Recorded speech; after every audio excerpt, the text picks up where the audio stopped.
If you want to train your dog to do anything, you must learn to use rewards correctly. Reinforcement is the most powerful tool that you have when it comes to engaging and motivating your dog to do anything. So in today's video, I'm going to talk about different types of reinforcers that you can use in training and share with you several tips that I have found incredibly useful when training my dogs and wish I learned them sooner.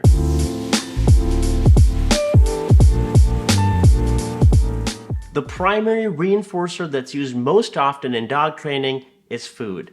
And there's many advantages to it. Dogs naturally enjoy it. It takes very little effort to use. It's easy to reset and do multiple repetitions of what you're working on. Here's an example of how that might look.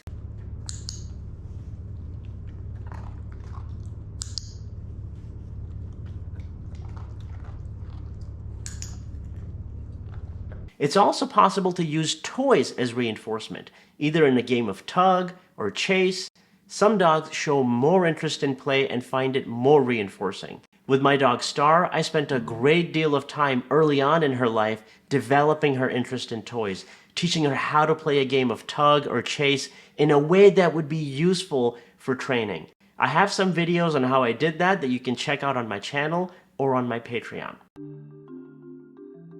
So why you need to think about reinforcement? We need to give dogs a reason to work. We don't do anything without motivation or an adequate incentive, and neither do dogs. It also helps build a positive relationship. If your dog sees you as an avenue to make their life better, they will bond with you quicker, which is all that we ultimately want. Some things that we ask our dogs to do are very hard. So having a real incentive, a currency that the dog truly wants, is important if we want to be successful. Now, small-sized rewards or treats that can be broken up into small pieces without getting crumbly or messy tend to work well. Not all training rewards are created equal. So find reinforcement that your dog likes. You can check out some of my top recommendations in the video description.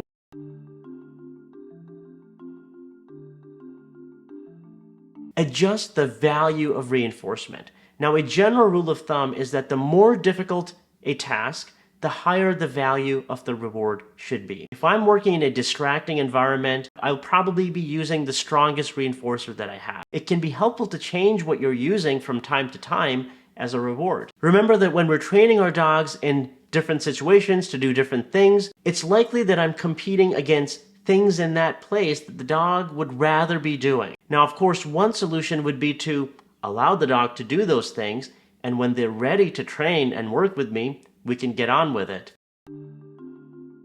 Avoid oversaturating your dog. Keep your training sessions short, just so you can make sure that you're not overdoing it and tiring your dog out too much. End the training session on a positive note, and while you are ahead. If you work your dog to the point of exhaustion, they will lose their enthusiasm in the game. For a really strong finish, I like to end by giving my dogs a prepared enrichment toy, something that I've set aside ahead of time, and that serves as kind of a jackpot. The treats I'm actually using here were sent to us by the sponsor of this video, which is Bark Food. Bark Food has meal toppers that are designed to supplement your dog's diet. They also make snuffle mats that you can hide treats in for your dog to find. To end on a really special note, you can take a little bit of pumpkin paste or puree and put a spoonful of that into your dog's favorite enrichment toy for an extra special ending to your training session.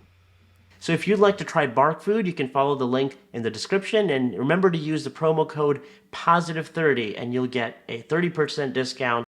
So I hope that you learned something important about using reinforcement with your dog to encourage good behaviors and improve your training overall. And if you enjoyed this video, please remember to subscribe and hit the notification bell because it helps support the channel so I can make more videos like this. And once again, thanks for watching. We'll see you next time.